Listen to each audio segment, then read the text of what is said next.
والمناديب السرق، أصحاب المنظمات لعنة الله عليهم، أصحاب من المنظمات.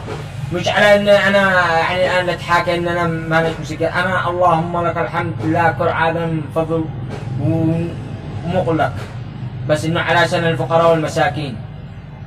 هذه المنظمة جاءت للفقراء والمساكين والمحتاجين وغير محتاجين تمام، بس انه اصحاب المناديب المنظمات مناديب اصحاب الحوافي الحارات ذول السرق عيال الحرام، ولو سوء أدب عيال حرام، حرام انهم عيال حرام، المقامرين اللي ما لهم ذمة ولا اي شيء ولا ضمير، حق تجيب مال يعني تحصل لك كذا قلبكم الله، تصير لعند باب اي منظمة تحصل لك المسكين والفقير اللي نزلوا المنظمة من بلاد اليهود لا هنا من سبه تحصلوا بان ايري مكانه شحات دريت مكانه يعني يمد يده.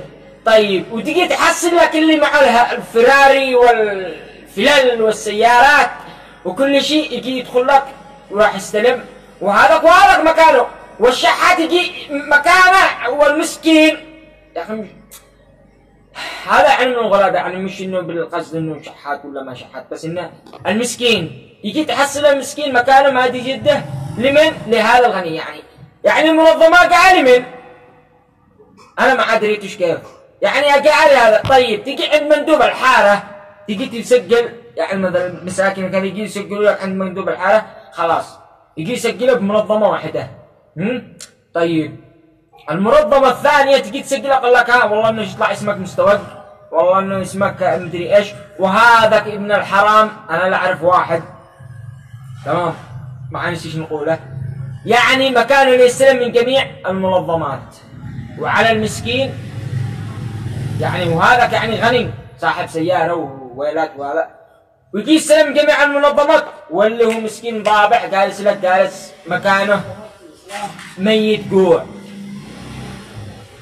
تمام كيف؟ ويجي يستلم من أي بقعة. ليش يا أخي؟ هذاك والله إنه اسمك سقط. على كيف اسمك سقط؟ وهذا كان إياك أمه صح الشيخ ولا أي واحد مسؤول لا يستلم. يا رجال المندوب اللي يسجل، المندوب مسجل بكل المنظمات، ليش ما سقط؟ تقول لي بطلوا لكم الكذب، بطلوا لكم هذا، اتوا حق الله، راقبوا الله، اتفقدوا، لا تراعوش انه زعما هذاك مسؤول كبير قدكم يعني ايش بينفعكم، ولا زعما انه بتشد جمل ولا اليوم دنيا بكره اخره. وهذاك الفقير المسكين له الله، بس انه ايش الله عز وجل يعني يتشحر ايش كيف شبع على الانسان بس يبتليك. فلذلك ايها المندوب قرصها ويعني وخلاها كن راقب الله اولا وتشحر كم من مسكين. سجل يا اخي المنظمه هذه بمنظمه هذا، لا تتشحرش على اي انسان مسؤول كبير ولا تتجمل ولا شيء، راقب الله عز وجل.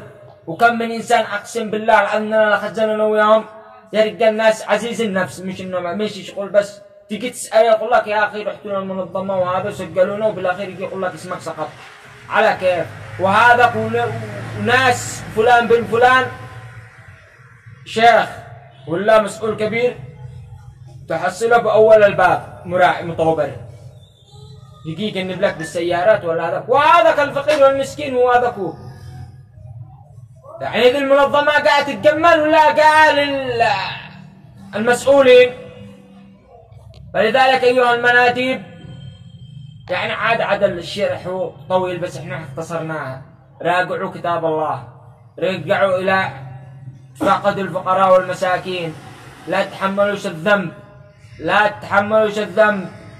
اللهم اشهد. ولا بعدين مقرحهم مع منظمة وقايل لا للغير ولا لحد. وإن شاء الله تابعونا بالمقاطع الثانية.